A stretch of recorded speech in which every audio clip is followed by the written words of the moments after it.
How can you expect an issue that's been happening over 5 years to be put to rest and within 30 seconds?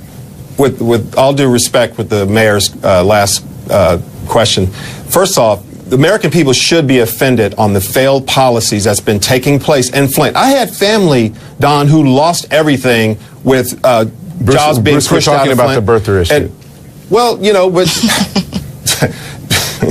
Don, look, here, at the end of the day, a Donald Trump administration is, well, first off, let me put it to you like this.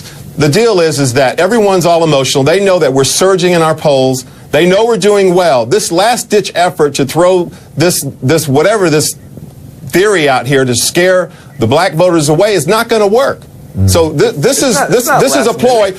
We've been asking for 5 years for this man to stop with his delegitimating the commander-in-chief of the United States. You know what? Had the country believed him, you spoke very well and powerfully, sir. I was appreciating your position. Okay. But listen, had he been successful, Donald Trump, in getting the country to believe that this man was not the commander-in-chief legitimately, that is an incredible, reckless thing to do. We have soldiers in the field who would not know whether they should obey orders or not. So he was doing something that was not just racist but reckless, and it took 5 years to get him to come out and make one sentence, and now we're supposed to just be happy? When you paint the side of a barn for 5 years one color, and you come back out in 1 second with one stroke, you think you have to do a lot of work with this community to repair the damage. And hey, Don, you have to remember also, Corey, I'll let you get in, but on top of that, it was the president is a Muslim, so if he was a Muslim, what does it matter? I mean, under American Constitution, the First Amendment,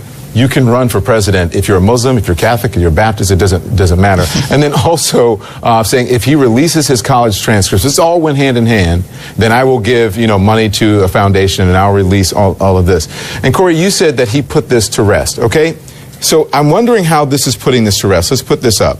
Because he continued to question the authenticity of the president's birth certificate and of the president even after the president produced his birth certificate. This is in 2013. He said, Trump, how amazing. The state health doctor who verified copies of Obama's birth certificate died in a plane crash today. All others lived. And then there's this tweet where he says, Trump says, an extremely credible source has called my office and told me that Barack Obama's birth certificate is a fraud. And then there are numbers of interviews where he says, I don't know if the birth certificate is even real. How is that putting it to rest, Corey?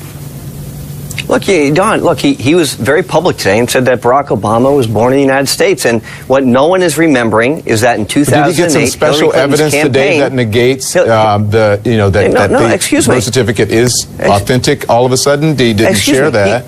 Donald Trump was very clear today, and he said Barack Obama was born in the United States. What no one remembers is that in 2008, Hillary Clinton's campaign put out a photo of Barack Obama in Kenyan gear that her campaign had to apologize for, and David Plouffe called it the most racist thing of the campaign cycle. That was Barack Obama's campaign manager at the time. No one's talking about that. What else no one is talking about is Sidney Blumenthal has been a member of the Clinton Foundation, and he's the one who perpetuated the narrative that Barack Obama may not be born in the United States. Okay. Where is the apology from Sidney Blumenthal? Again, there's no proof that is true. Go ahead. But let me just... There is proof. Look, there's a first-hand written account from a credible news outlet. That. Again, as our reporting here, there is no proof. It's a first-hand account from a news outlet. Okay, that doesn't mean that it's true, but go ahead. So first of all... Look, and here's the other problem. Van, hang on one second. Hold on 1 second. Here's the problem.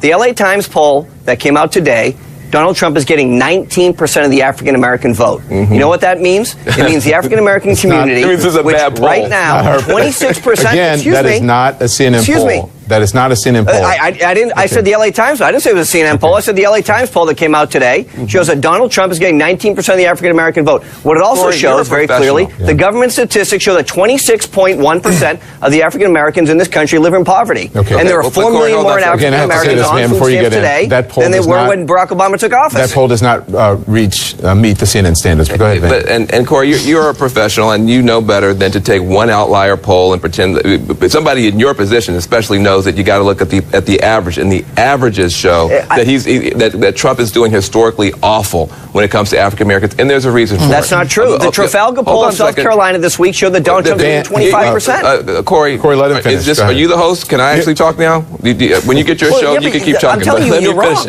Well, and I'm telling you that you're wrong, because if you look at the poll of polls, he's doing historically awfully with African Americans. And anybody who doesn't believe it, if they got a computer, just look it up. I don't want to argue with you about that. Here's the difference of what you're saying. You're trying to make a point that other people have sinned when it came to Obama and making racial innuendo. And Corey, you are right. That in fact happened.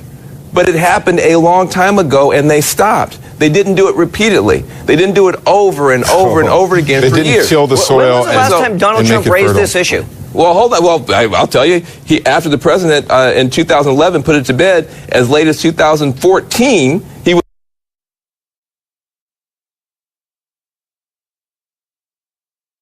out there tweeting about it, and he's been asked repeatedly and said he didn't know over and over and over again. And he also this year as well. Private citizen. Yeah, and also this year as well. But the private citizen is now running for president of the United States. Well, hold on, Corey. Now listen, you guys can't have it both ways. When he's building buildings, you say he's a private citizen, and that counts. When he's out there, as you say, giving millions of invisible dollars to invisible organizations, you say that counts. But when he's out there doing stuff that makes no sense at all, well, he's a private citizen. He's not a professional politician. You can't have it both ways on this stuff, Corey. You guys don't want to acknowledge. I need to get Mayor Weaver in. Donald Trump didn't raise this issue.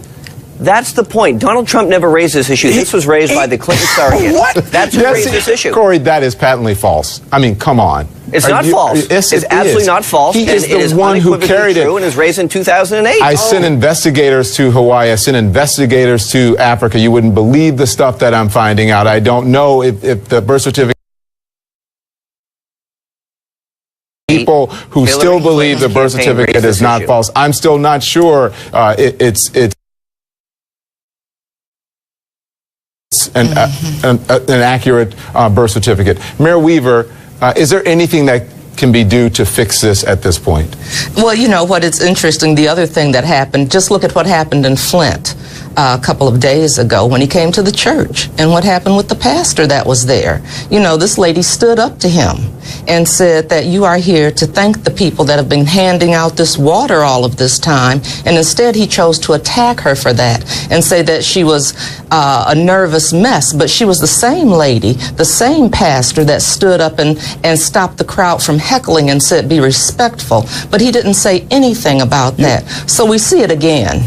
Yeah. Thank you all. I appreciate it. I'm out of time. I'm sorry. Coming up, was Donald Trump's involvement in the birther movement fueled by racism? We'll discuss.